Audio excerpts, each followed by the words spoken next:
আসসালামু আলাইকুম।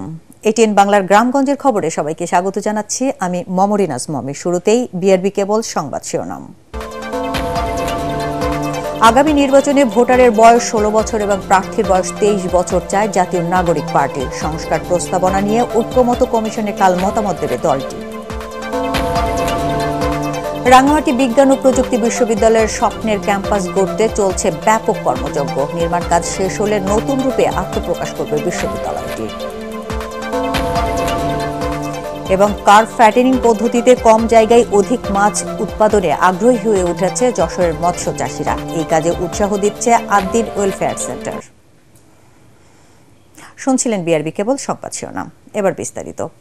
জাতীয় নির্বাচনে প্রার্থী হওয়ার ন্যূনতম বয়স 23 বছর করার প্রস্তাব দিতে যাচ্ছে জাতীয় নাগরিক পার্টি এনসিপি। একই সাথে ভোটারের বয়স 16 বছর করার পক্ষে মতামত দেবে দলটি। রাজধানীর বাংলা মোটরে জাতীয় নাগরিক পার্টির অস্থায়ী কেন্দ্রীয় কার্যালয়ে এক সংবাদ সম্মেলনে একথা জানান দলটির যুগ্ম আহ্বায়ক ও সংস্কার প্রস্তাবনা কমিটির সমন্বয়ক সারোয়ার তুষার। আগামীকাল জাতীয় ঐক্যমত্য কমিশনে নিজেদের সংস্কার প্রস্তাব জমা দেবে এনসিপি। মাজহারুল হক মুহাজিরের রিপোর্ট। রাষ্ট্র সংস্কারের প্রস্তাবনা বিষয়ে জাতীয় ঐক্যমত্য কমিশন ও বিভিন্ন অংশীজনদের সঙ্গে আলোচনার জন্য গত বুধবার সংস্কার বিষয়ক সমন্বয় কমিটি গঠন করে জাতীয় নাগরিক পার্টি এনসিপি।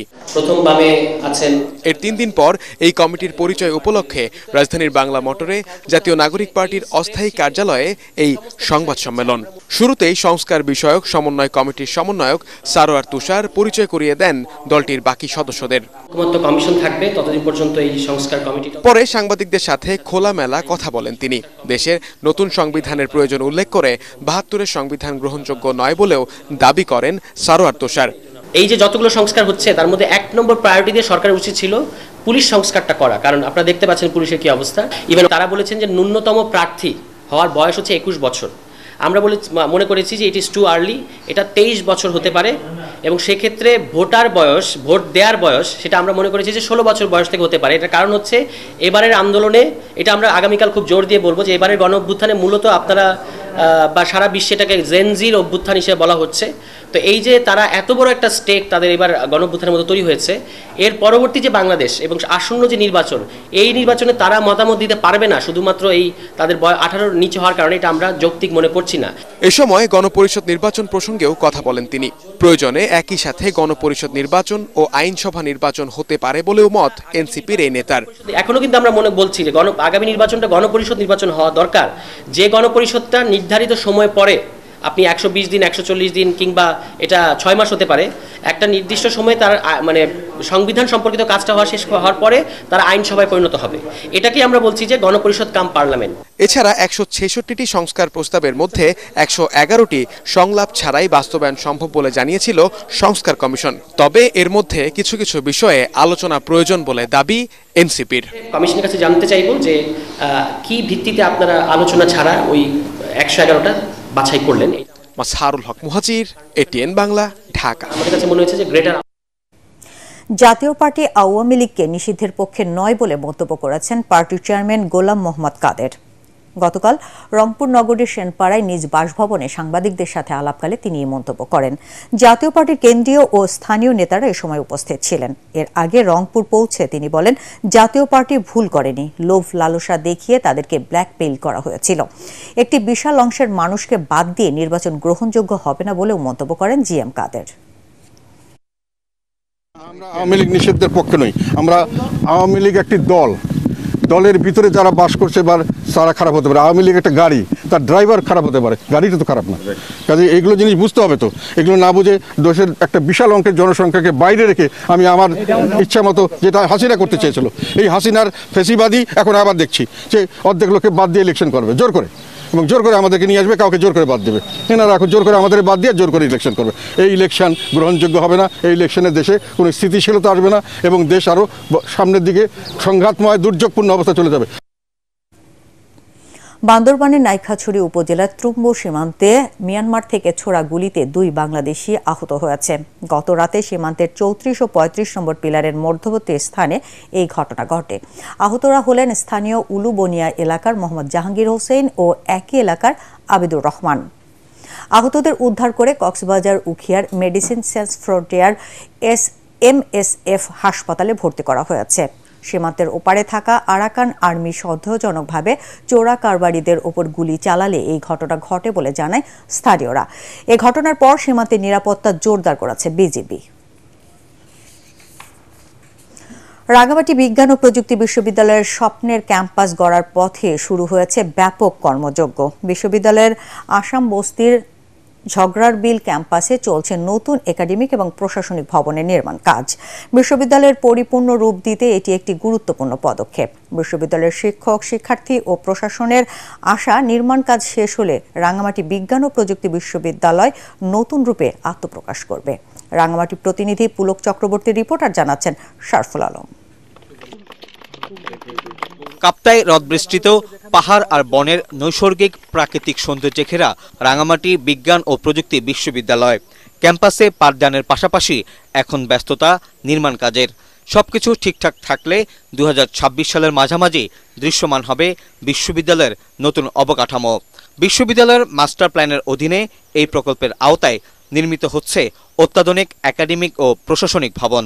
থাকবে শিক্ষার্থীদের জন্য 2টি আবাসিক হল।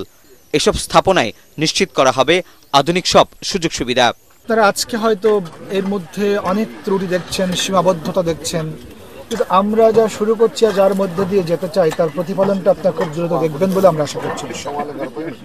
আমাদের অনেকগুলো পরিকল্পনা আছে, বাস্তবায়ন করবার আগে আমি কিছু বলতে চাই না, কিন্তু একটা যখন আমরা হাত দিব আর করা শুরু করবো তখন আপনারা বুঝবেন পান্তা গরম দুটো খেয়ে ওনারা এখানে আসতে পারবেন ইনশাআল্লাহ। নতুন অবকাঠামো গড়ে উঠলে পাহাড়ের মাঝে গড়ে ওঠা এই শিক্ষা প্রতিষ্ঠানে দেশে উচ্চশিক্ষা গুরুত্বপূর্ণ ভূমিকা রাখবে বলে মনে করছেন স্থানীয়রা। এই প্রকল্পের আওতায় 4টি অত্যাবশ্যকীয় ভবন, একটি একাডেমিক, একটি প্রশাসনিক, একটি ছাত্র হল, একটি ছাত্র হল, 4টার বাইরেও ইন্টারনাল রোড। বিশ্ববিদ্যালয়ের জন্য 50 বছরের দীর্ঘমেয়াদী মাস্টার প্ল্যানের গবেষণা কেন্দ্র, আবাসন ব্যবস্থা, ট্যুরিজম হাব, আন্তর্জাতিক মানের প্রশিক্ষণ কেন্দ্র রয়েছে। রাঙামাটি বিজ্ঞান ও প্রযুক্তি বিশ্ববিদ্যালয়ের এই উন্নয়ন কাজ শুধু উচ্চশিক্ষাকে এগিয়ে নিবে না, বরং পাহাড়ি অঞ্চলের মানুষের জীবনমানেও ইতিবাচক পরিবর্তন আনবে বলে মনে করছেন বিশেষজ্ঞরা। Bureau report, ATN Bangla. কার ফার্টিনিং পদ্ধতিতে কম জায়গায় সম্পূরক খাদ্য প্রয়োগের মাধ্যমে স্বল্প সময়ে অধিক মাছ উৎপাদনে আগ্রহী হয়ে উঠেছে যশোরের মৎস্য চাষিরা। আর চাষি পর্যায়ে এই কাজে উৎসাহিত করছে PKSF এর আর্থিক ও কারিগরি সহযোগিতায় আদ্দিন ওয়েলফেয়ার সেন্টারের মৎস্য ইউনিট। ফলে যাদের বিনিয়োগ ক্ষমতা কম কিন্তু বড় আকারের জলাশয় আছে, এই রকম চাষিরা সহজেই এই পদ্ধতি অবলম্বন করে লাভজনকভাবে মাছ চাষ করতে পারবেন। যশোর থেকে তামান্না ফারজানার পাঠানো তথ্য ও ছবি নিয়ে রিপোর্ট আর জানাচ্ছেন আশিকুর রহমান। দেশে সাধারণত শতকে 5-6 ইঞ্চি আকারের 50 থেকে 60টি কাঠজাতীয় মাছের পোনা মজুত করে চাষের প্রচলন আছে, কিন্তু বর্তমানে এর চেয়ে ভালো পদ্ধতিতে 300 থেকে 500 গ্রামের পোনা কম ঘনত্বে ছেড়ে অধিক বড় আকারের মাছ উৎপাদন করা হচ্ছে। এ পদ্ধতিতে পুকুরের মাছ এক বছরেই বড় হচ্ছে 3 থেকে 4 কেজি পর্যন্ত। মাছের ঘনত্ব কম থাকায় পানিতে যথেষ্ট পরিমাণ দ্রবীভূত অক্সিজেন থাকে। এ পদ্ধতিতে মাছ চাষ করার কারণে খাবার খরচ অনেক কম লাগে। যশোর অঞ্চলের বেশ কিছু এলাকায় কার্প ফ্যাটেনিং পদ্ধতিতে মাছ চাষ ব্যাপক জনপ্রিয়তা পেয়েছে। এতে বিঘা প্রতি প্রায় 3,50,000 টাকা থেকে 4 লাখ টাকা পর্যন্ত মাছ বিক্রি করা সম্ভব হয়। 8 দিন প্রশিক্ষণ ও পরামর্শ সহ বিনামূল্যে তাদের সদস্যদের মাছের পোনা, জাল সহ বিভিন্ন সামগ্রী সরবরাহ করছে। আগে আমি ছোট মাছ চাষ করতাম, এই 8 দিন থেকে প্রশিক্ষণ নেওয়ার পরে আমি এখন মোটা মাছের চাষ করি। 8 দিন থেকে নিয়মিত আমার এই চাষের জন্য পরামর্শ দেয়। আদানিবির পদ্ধতিতে কার্প ফ্যাটেনিং পদ্ধতির প্রদর্শনীটা এই বছর বাস্তবায়ন করেছি। 3 থেকে 400 গ্রামের পোনাগুলো আমরা খামারিদের সম্পূর্ণ বিনামূল্যে দিয়েছি। পাশাপাশি আমরা তাদের একটি ঝাঁকি জাল এবং পুকুরের পাড়ে সবজি উৎপাদনের জন্য পেঁপের চারা, কুমড়ো, লাউয়ের বীজ এবং পাশাপাশি কিছু চুন এবং সার সম্পূর্ণ বিনামূল্যে প্রদান করেছে। কার্প ফ্যাটেনিং পদ্ধতি দেশের সর্বত্র ছড়িয়ে দিতে পারলে দেশের মাছের উৎপাদন বাড়বে এবং খুব সহজেই মানুষের প্রোটিনের চাহিদা মিটবে বলে মনে করেন সংশ্লিষ্টরা। Bureau report, ATN Bangla. ফুলকপির মৌসুম শেষ। এবার মৌসুমের শেষ দিকে কৃষকরা ভালো দাম পাননি। এতে অনেকেই হতাশ হয়ে আর ফুলকপি চাষ না করার প্রতিজ্ঞা করেন। তবে ভিন্ন চিত্র দেখা গেল কুমিল্লার বুড়িচং উপজেলার কৃষকদের মাঝে। অসময়ে 4 রঙের ফুলকপি চাষ করে বাজিমাত করেছেন তারা। রঙিন ফুলকপিতে ব্যবসা মন্দার দিনেও দেখছেন 2 থেকে 3 গুণ লাভ। সাদা, হলুদ, বেগুনি ও সবুজ ফুলকপিতে হাসি ফুটেছে কৃষকদের মাঝে। সাদা থেকে রঙিন ফুলকপির পুষ্টিগুণ অনেক বেশি এবং দাম ভালো পাওয়ায় এসব ফুলকপি চাষে পরামর্শ ও সহায়তা করছেন স্থানীয় কৃষি বিভাগ। সাদা কপির চাইতে ইনশাল্লাহ এটা তুলনামূলক বাজারে বিক্রি বাজারজাত ভালো। অন্যটার থেকে এটাতে পার পিস 15-20 টাকা বেশি পাওয়া যায়। তো কৃষক আশাবাদী যে এবছর সাদা ফুলকপির তুলনায় এটা প্রায় 3 গুণ দামে তারা বেশি বিক্রি করতে পারছে। সেই বিবেচনা এবং চাহিদাও রয়েছে। সেই সাথে রঙিন ফুলকপিতে পুষ্টি উপাদানেও ভরপুর। এখানে ক্যান্সার সৃষ্টিকারী যে কোষ আছে সেটাও ধ্বংস করতে সক্ষম এই রঙিন ফুলকপি। হিমবাহ সংরক্ষণ এই প্রতিপাদ্যে মেহেরপুরে পালিত হচ্ছে বিশ্ব পানি দিবস। এই উপলক্ষে জেলা প্রশাসন ও পানি উন্নয়ন বোর্ডের আয়োজনে র্যালি বের করা হয়। র্যালিটি জেলা প্রশাসক কার্যালয় চত্বর থেকে বের হয়ে বিভিন্ন সড়ক ঘুরে একই স্থানে গিয়ে শেষ হয়। অতিরিক্ত জেলা প্রশাসক তরিকুল ইসলাম ও পানি উন্নয়ন বোর্ডের নির্বাহী প্রকৌশলী আব্দুল হান্নান সহ সরকারি কর্মকর্তা কর্মচারীরা র্যালিতে অংশ নেন। রমজান মাস উপলক্ষে নওগাঁয় 700 সুবিধা বঞ্চিত মানুষের মাঝে খাদ্য সামগ্রী বিতরণ করা হয়েছে। সদর উপজেলার অডিটোরিয়ামে ইসলামিক রিলিফ USA এবং ওসমান কনসাল্টিং ইউকের অর্থায়নে সোশ্যাল এইড এই কর্মসূচির আয়োজন করে। খাদ্য সামগ্রীর মধ্যে ছিল চাল, মসুর ডাল, ছোলা, সয়াবিন তেল, চিনি, খেজুর, সেমাই, গুঁড়া দুধ ও মুরগির ডিম। অনুষ্ঠানে জেলা প্রশাসক মোহাম্মদ আব্দুল আওয়াল, সোশ্যাল এইডের জেলা সমন্বয়কারী ফজলুল হক খান ও নওগাঁ জেলা প্রেস ক্লাবের সভাপতি রায়হান আলম সহ অন্যান্যরা উপস্থিত ছিলেন। নোয়াখালীর বেগমগঞ্জের কাদিরপুরে স্বেচ্ছাসেবী সংগঠন আফজল স্মৃতি সংসদের উদ্যোগে দুস্থ অসহায় 2 শতাধিক নারী, পুরুষ ও এতিম শিশুদের মাঝে ঈদুল ফিতর উপলক্ষে নগদ আর্থিক সহায়তা প্রদান করা হয়েছে। শুক্রবার রাতে কাদিরপুর ইউনিয়নের সাহেবের হাট বাজারে সংগঠনের কার্যালয়ে এই সহায়তা দেয়া হয়। সংগঠনের উপদেষ্টা, কর্মকর্তা ও সদস্যরা এই সময় উপস্থিত ছিলেন। প্রতিষ্ঠাকাল থেকে গত 3 যুগ ধরে সামাজিক দায়বদ্ধতা থেকে গরিব দুঃখীদের মাঝে নানাভাবে সহায়তা দিয়ে আসছে সংগঠনটি। ঈদ উপলক্ষে মাগুরায় অনুষ্ঠিত হলো ব্যতিক্রমধর্মী ঈদ কার্ড তৈরির প্রতিযোগিতা নামে একটি স্বেচ্ছাসেবী শিশু কিশোর সংগঠন এর আয়োজন করে। দুপুরে মাগুরা সরকারি উচ্চ বিদ্যালয় চত্বরে 2 শতাধিক শিশু এই প্রতিযোগিতায় অংশ নেয়। পরে 3 বিভাগে মোট 9 জনকে পুরস্কার দেওয়া হয়।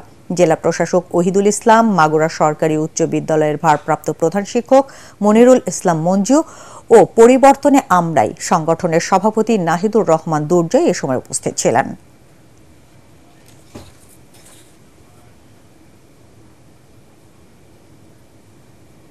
দর্শক, পরবর্তী সংবাদ দেখার আমন্ত্রণ জানিয়ে এখনকার মতো শেষ করছি। ATN বাংলা সংবাদ ইউটিউবে দেখতে ব্রাউজ করে YouTube/ATN বাংলা নিউজ। ধন্যবাদ সবাইকে।